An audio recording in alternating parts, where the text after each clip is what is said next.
ನಮ್ಮ ಬೆಂಗಳೂರಿನಲ್ಲಿ ಗೂಂಡಾಗಳ ಉಪಟಳ ಹೇಗಿದೆ ಅಂತಂದ್ರೆ ಖಾಕಿ ಕಾನೂನಿನ ಭಯವೇ ಇಲ್ಲದಂತಾಗಿದೆ.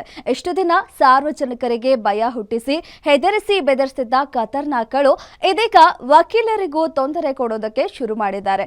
ಅರೆ, ನ್ಯಾಯಕ್ಕಾಗಿ ಹೋರಾಡೋ ವಕೀಲರಿಗೆ ಈ ಪುಡಾರಿಗಳು ಕಾಟ ಕೊಟ್ಟಿದ್ಯಾಕೆ?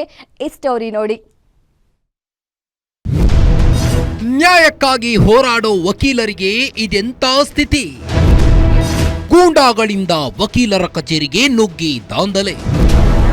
ಲಿಟಿಗೇಷನ್ ವಿಚಾರದಲ್ಲಿ ರಾತ್ರೋರಾತ್ರಿ ಕಚೇರಿ ಧ್ವಂಸ.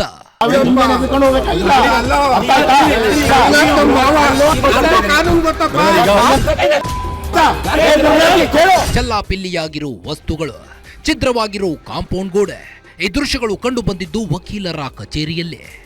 ನ್ಯಾಯಕ್ಕಾಗಿ ನ್ಯಾಯ ದೇವತೆ ಮುಂದೆ ವಾದಿಸೋ ವಕೀಲರಿಗೆ ಜೀವ ಭಯ ಹುಟ್ಟಿಸಿದ್ದಾರೆ ಕಿರಾತಕರು. ಮುದ್ದಿನ ಪಾಳ್ಯ ರಸ್ತೆ HP ಪೆಟ್ರೋಲ್ ಬಂಕ್ ಸಮೀಪ ಇರೋ ಉಮಾಶಂಕರ್ ಎಂಬ ವಕೀಲರ ಕಚೇರಿಯನ್ನು ಮಂಜುನಾಥ್, ಚಂದ್ರು, ಪುನೀತ್ ಎಂಬ ಗ್ಯಾಂಗ್ ಎಂಟ್ರಿ ಕೊಟ್ಟು ದಾಂಧಲೆ ಮಾಡಿರೋ ಆರೋಪ ಕೇಳಿ ಬಂದಿದೆ. ಸೀದಾ ನಾನು ಆಫೀಸ್ ಹತ್ರ ಹೋಗ್ತೀನಿ, ವಿಶ್ವೇಶ್ವರ ಲೇಔಟಲ್ಲಿ. ಅಲ್ಲಿ ನೋಡಿದಾಗ JCB ಇಂದ ಆಫೀಸ್ನೆಲ್ಲ ಉಳಿಸಿರ್ತಾರೆ. ಆಮೇಲೆ ನನ್ನ ಆಫೀಸ್ ಒಳಗಡೆ ನುಗ್ಗಕ್ಕೆ ಪ್ರಯತ್ನ ಪಟ್ಟಿರ್ತಾರೆ. ಆಮೇಲೆ ನಾನು ಕೆಲವೊಂದು ದಾಖಲೆಗಳನ್ನ ತಗೊಂಡು ನಾನು ಆಚೆ ಬರ್ಬೇಕಾದ್ರೆ ಮಂಜು ಅನ್ನೋರು ದಾಖಲೆಗಳನ್ನ ಕಿತ್ಕೊಳ್ಳೋದಕ್ಕೆ ಪ್ರಯತ್ನ ಪಡ್ತಾರೆ. ಮಂಜು ಹಾಗೂ ಸಹಚರರು, ಪುನೀತು, ಚಂದ್ರು ಮತ್ತು ಇತರರು. ಆಮೇಲೆ ನನ್ನ ಮೇಲೆ ಹಲ್ಲೆ ಮಾಡಕ್ ಬರ್ತಾರೆ. ಅಷ್ಟೊತ್ತಿಗೆ ಪೊಲೀಸ್ ಬರ್ತಾರೆ.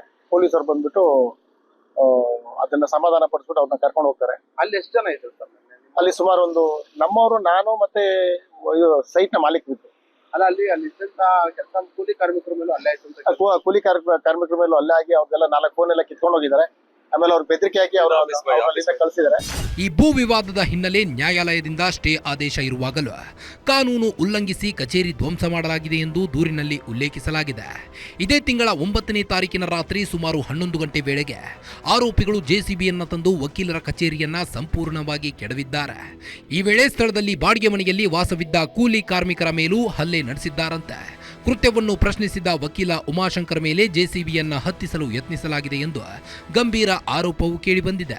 ವಕೀಲ ಉಮಾಶಂಕರ್ ನೀಡಿದ ದೂರಿನ ಮೇರೆಗೆ ಅನ್ನಪೂರ್ಣೇಶ್ವರಿ ನಗರ ಪೊಲೀಸ್ ಠಾಣೆಯಲ್ಲಿ FIR ದಾಖಲಾಗಿದ್ದು, ಪ್ರಕರಣ ಸಂಬಂಧ ಪೊಲೀಸರು ತನಿಖೆ ಆರಂಭಿಸಿದ್ದು, ಆರೋಪಿಗಳ ವಿರುದ್ಧ ಕಠಿಣ ಕ್ರಮ ಕೈಗೊಳ್ಳಲು ಮುಂದಾಗಿದ್ದಾರೆ. ಎಲ್ಲರೂ ಕಾಂಪೌಂಡ್ ಹೌಸ್ ಬಂದ್ಬಿಟ್ಟು ಕರೆಂಟ್ ಎಲ್ಲ ಕಟ್ ಮಾಡಿದ್ರು, ಕ್ಯಾಮ್ರಾಗಳಿದ್ದೆಲ್ಲ ಕಿತ್ತಾಕಿದ್ರು, ಫೀಸ್ ಕಟ್ ಮಾಡಿದ್ರು, ಮೀಟ್ರಿದ್ದು ಬಾಗಿಲು ದಡ ಅಂತ ಒದ್ಬಿಟ್ರು. ನಾವು ಬಾಗಿಲು ತೆಗೆದು ನಮ್ಗೆ ಇಲ್ಲಿ ಹೊಡೆದ್ಬಿಟ್ಟವ್ರೆ. ಇದೆಲ್ಲ ನೋವು ತುಂಬ. ನಮ್ಮ ಮನೆಯವ್ರಿಗೂ ಹೊಡೆದವ್ರೆ. ಆಚೆ ಹೊಡ್ಕೊಂಡು ಬಂದು ಆಚೆ ಇದ್ದವ್ರನ್ನ ಒಳಗೆ ಹಾಕೊಂಡು ಕೂಡ ಹಾಕ್ಬಿಟ್ಟು ನಮ್ಮ ಮಗುವಿಗೂ ಏಟು ಬಿದ್ದೈತೆ. ಇನ್ನು 2 ವರ್ಷದ ಮಗು ಐತೆ ನಮಗೆ, ಒಂದೇ ಮಗು ಇರೋದು. ಮಗುಗೂ ನೋಡಿದವ್ರೆ. ಆಮೇಲೆ ಪಕ್ಕದಾಗ ಇರೋರ್ನ ಅವ್ರನ್ನೂ ಕರ್ಕೊಂಡ್ಬಂದು ನಮ್ಮ ರೂಮಲ್ಲಿ ಹಾಕ್ಬಿಟ್ಟು ಕೂಡಾಕಿ ಆಚೆ ಕಡೆ ಲಾಕ್ ಹಾಕ್ಬಿಟ್ಟು JCB. ಅದೇನೇ ಇದ್ರೂ ಸಹ ಇಂತಹ ಕ್ರಿಮಿಕೀಟಗಳಿಗೆ ಪೊಲೀಸರು ಸರಿಯಾದ ಬುದ್ಧಿ ಕಲಿಸಬೇಕಿದೆ. ಸಮಾಜದಲ್ಲಿ ಶಾಂತಿ ಭಂಗ ಮಾಡುವ ಇಂಥವರ ವಿರುದ್ಧ ಸರಿಯಾಗಿಯೇ ಶಾಸ್ತಿ ಮಾಡಬೇಕಿದೆ. Ajay Kumar, crime bureau, guarantee news, Bengaluru.